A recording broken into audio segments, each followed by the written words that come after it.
All right, let's talk about a word you probably hear a dozen times a day, the cloud. It's everywhere. It runs your email, your music, pretty much your entire digital life. But what is it, really? Where did it even come from? We're going to break it all down. So to get started, you got to ask this really basic question. Where does the internet actually live? I mean, it's not literally floating up in the sky with the clouds, right? The answer is an amazing story about how technology has evolved, a journey that takes us from computers the size of a room all the way to the supercomputer you're holding in your hand right now. The cloud didn't just appear out of nowhere. It's really the result of decades of innovation. It all kicked off back in the 60s and 70s with these absolute behemoths, mainframe computers. Then things got a little smaller with many computers, and then bam, the personal computer shows up and changes everything. And each step after that, from how computers talk to each other in a client-server setup to the explosion of the internet itself, was like laying another brick in the foundation for what we now call cloud computing. Okay, but to really get how the cloud happened, we have to look at how the internet was sold to us. This isn't just about the computers getting smaller and faster, it's about how the service itself changed over time. This journey is such a perfect example of how business works. At first, internet service providers, ISPs, they just gave you a connection. Remember that dial-up sound? That was ISP 1.0. But once everyone was doing that, they had to offer more. So they gave you email and a little bit of server space. That's 2.0. Then they said, hey, instead of keeping your server in your office, why not put it in our secure air-conditioned building? That's co-location. And from there, it was a short jump to them running the software for you. And each of these steps, one after another, led us right to where we are today, the cloud. Now this right here, this is the light bulb moment. The jump from the old way, the ASP model, to the real cloud model was huge. With an ASP, every single customer got their own dedicated machine. Think of it like renting your own private house. But the real game changer with the cloud is the shared model. It's more like a giant, efficient apartment building. One structure, one set of plumbing, serving lots of different tenants. This simple idea made powerful software affordable for everyone, not just huge corporations. It completely leveled the playing field. So we've made the climb and we've arrived at the cloud. But what does that word actually mean? It's not just a marketing term. For something to be true cloud computing, it has to have 5 specific, essential characteristics. First up is that apartment building idea we just talked about, multi-tenancy. It's this core concept that one piece of software can serve tons of different customers all at the same time, securely and separately. This is the secret sauce. It's what makes the entire cloud model so efficient and cost-effective. Second, you've got massive scalability. This is what lets a little startup, maybe built by 2 people in a garage, suddenly handle millions of users overnight without everything just crashing and burning. The system can just grow and grow and grow as demand explodes. It's incredible.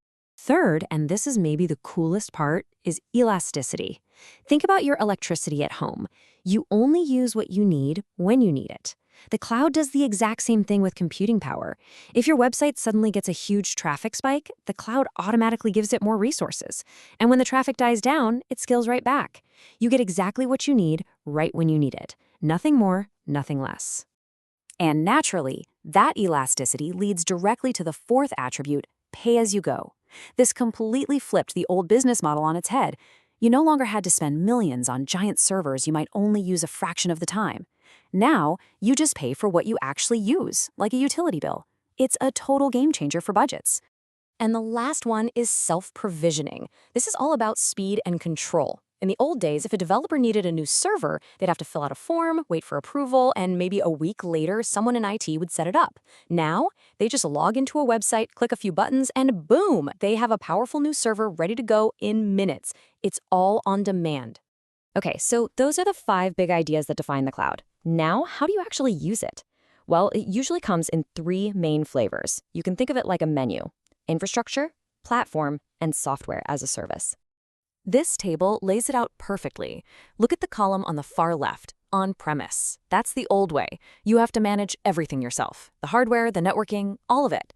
But as you move to the right, into the cloud services, you see that the vendor starts taking care of more and more of the heavy lifting, which frees you up to focus on what actually matters for your business. So let's start with infrastructure as a service, or IaaS. The best way to think about this is like you're renting a plot of land with all the utilities, the power, the water already hooked up. You get total freedom to build whatever kind of house you want on it, from the foundation up. It gives you the most flexibility and control over the basic building blocks. Now, Platform as a Service, or PaaS, takes it a step further. If IaaS is the empty plot of land, PaaS is like a fully equipped workshop. All the power tools, the workbenches, the heavy machinery, it's all there, set up and maintained for you. All you have to do is show up with your ideas and start building. It's an absolute dream for developers because they can just focus on coding. And finally, we get to Software as a Service, or SaaS. This is the finished product.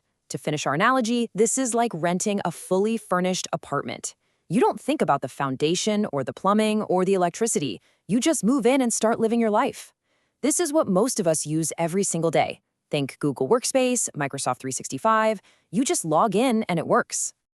All right, so we get what the cloud is, and we've seen the menu of services. But for a business, the really big question is, how do we actually get there?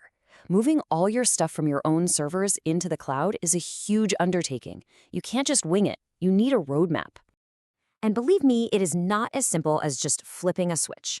You've got to think about the insane amount of data you have, how complex it is, all the security rules and regulations you have to follow, whether your internet connection can even handle the move, and will your old applications even work in the cloud? It's a serious puzzle with a lot of moving parts. But here's how you solve that puzzle. You follow a proven, structured approach like this 7-step model. It all starts with number 1, create a plan. You have to know why you're moving and what success looks like. Then, step 2, you have to truly understand your data. What do you have? Where is it? What's absolutely critical? Third, you select the best method for the move. From there, it's about getting the people and tools ready. Train your staff and assess the right tools. Number 6 is non-negotiable. You have to prioritize security from day 1. And finally, number 7 is key. The job isn't done when you flip the switch. You have to constantly monitor and optimize to make sure you're getting the most out of your new home in the cloud. So there it is, the whole journey, from these massive room-filling machines to this invisible global utility that powers pretty much everything we do on our phones.